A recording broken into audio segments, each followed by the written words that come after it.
आज के क्लास में जिस एक्सरसाइज को हम लोग सॉल्व करने जा रहे हैं वह एक्सरसाइज इलेक्ट्रीशियन और इलेक्ट्रॉनिक्स दोनों ब्रांच के लिए कॉमन है। तो सबसे पहला जो क्वेश्चन है क्या है हम लोग का,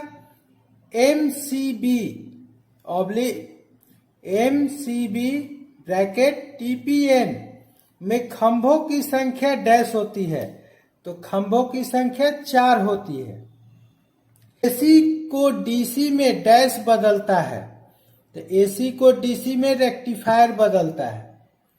फ्यूज वायर में प्रयुक्त होने वाली सामग्री डैश होनी चाहिए, उच्च प्रतिरोधी और निम्न गलनांक वाला होना चाहिए।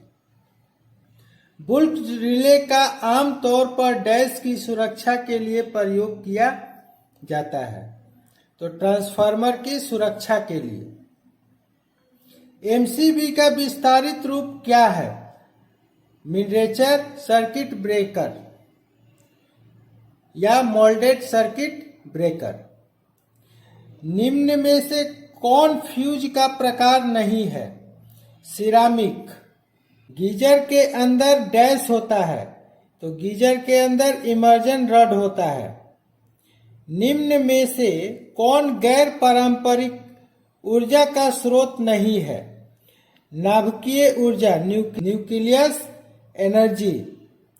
तापीय बिजली प्लांट में प्रयुक्त होने वाले कोयले में राख की मात्रा डैश होती है, करीब 20%। किसी थर्मल पावर प्लांट की दक्षता करीब डैश होती है, थर्मल पावर प्लांट की दक्षता 35% होती है।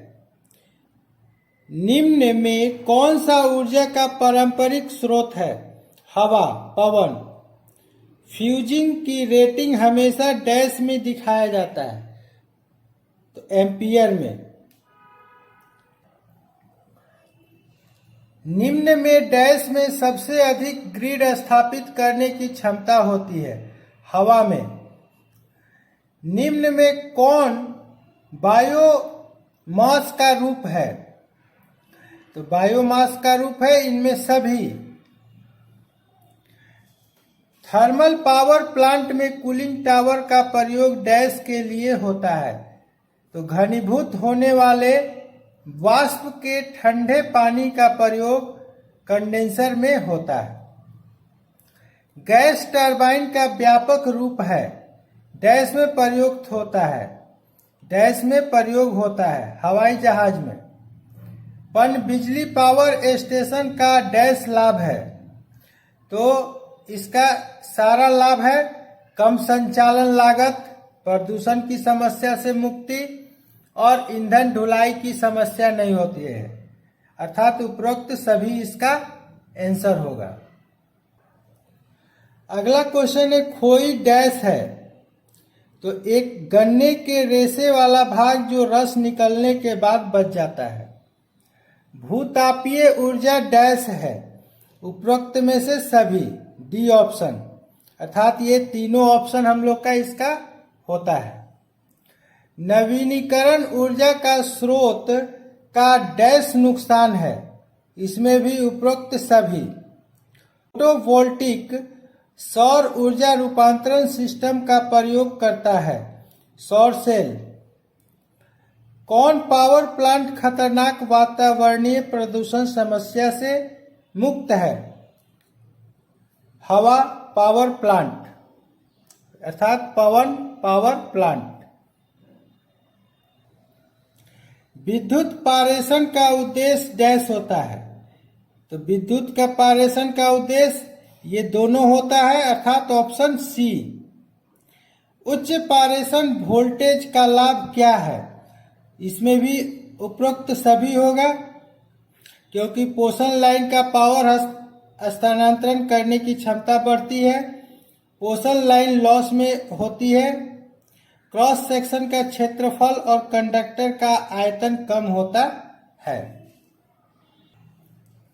क्षैतिज एक्सिस और ऊर्ध्वाधर एक्सिस डैश के प्रकार हैं, तो विंड मिल के प्रकार हैं। ईंधन सेल में विद्युत ऊर्जा डैश से उत्पन्न होती है, हाइड्रोजन और ऑक्सीजन से प्रतिक्रिया से निम्न में डैश सिस्टम से विद्युत पावर का पारेषण होता है। तो ये होता है ओवरहेड सिस्टम और भूमिगत सिस्टम, इसलिए आंसर होगा सी। निम्न में कौन सी सामग्री का प्रयोग विद्युत पावर के पारेषण में वितरण में नहीं होता है? तो इसमें होगा टंगस्टन। भारत में ऑपरेटिंग फ्रीक्वेंसी एसी कितना है? 50 हर्ट्ज। आवासीय उपभोक्ताओं के सिंगल फेज का वोल्टेज कितना होता है? 230 वोल्ट। मुख्य तौर पर ओवरहेड लाइन के कंडक्टर डैश होते हैं, रेशेदार। पारेषण लाइन के तारों के इंसुलेटर मुख्य तौर पर डैश के बने होते हैं, पोर्सिलोन। फ्यूज डैश होता है, हमेशा सर्किट के सीरीज में जुटा हुआ होता है। सामान्य तौर पर पिन टाइप इंसुलेटर का प्रयोग डैश वोल्टेज अधिक के लिए नहीं किया जाता है, 33 केवीए। निम्न में कौन सी त्रुटि अधिकांशतः केबल में पाई जाती है? टोटल, जैसे क्रॉस या short circuit fault, open circuit, cable insulation का टूटना, इसलिए ऑप्शन डी में हम लोग टिक करेंगे। निम्न में कौन सा इंसुलेशन केबल में प्रयोग होता है? तो इनमें से सभी, जैसे वार्निश क्लॉथ भी प्रयोग होता है, रबर भी, इसलिए इन सभी को दिया गया है। केबल के ऊपर वेडिंग में डैश होता है, जूट होता है। केबल के इंसुलेटिंग सामग्री का होना चाहिए, किसका होना चाहिए? उपयुक्त सभी गुण वाले, अर्थात अम्ल अभेद्य होना चाहिए, अज्वलनशील होना चाहिए, गैर नमीदार होना चाहिए। केबल में धात्विक आवरण के तुरंत बाद डैश दिया जाता है, वेडिंग।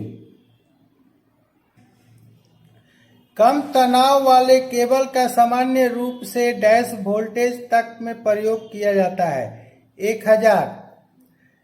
केबल में सामान्य तौर पर दोषपूर्ण स्थान की पहचान डैश की तुलना कर की जाती है, इंसुलेटेड कंडक्टर की धारिता से। भूमिगत केबल डैश के लिए उचित गहराई में बिछाई जाती है, गुजरते वाहनों के कंपन या शॉक के प्रभाव को कम करने के लिए।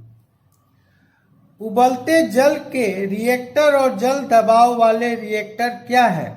नाभिकीय रिएक्टर। लिग्नाइट, बिटुमिन्स और अर्थासाइट डैश से अलग अलग प्रकार के हैं। कोयला, उर्वरक और बिजली दोनों डैश से मिलते हैं, बायोगैस प्लांट से। केबल का इंसुलेशन डैश के साथ घटता है, इंसुलेशन की लंबाई बढ़ने पर। केबल के आवरण का प्रयोग डैश के लिए होता है, केबल में नमी घुसने से बचने के लिए। स्ट्रेन टाइप इंसुलेटर का प्रयोग डैश के लिए होता है, तो इसका उपयोग हम लोग इन सभी के लिए, टोटल के लिए करते हैं। इंसुलेटर का सेफ्टी फैक्टर का अनुपात होता है फ्लैश ओवर वोल्टेज से पंक्चर शक्ति। पावर फैक्टर में डैश से सुधार किया जाता है, इनमें सभी से। तो आज के क्लास में हम लोग ने इस एक्सरसाइज का सॉल्यूशन किया। अगले क्लास में हम लोग दूसरे एक्सरसाइज को सॉल्व करेंगे।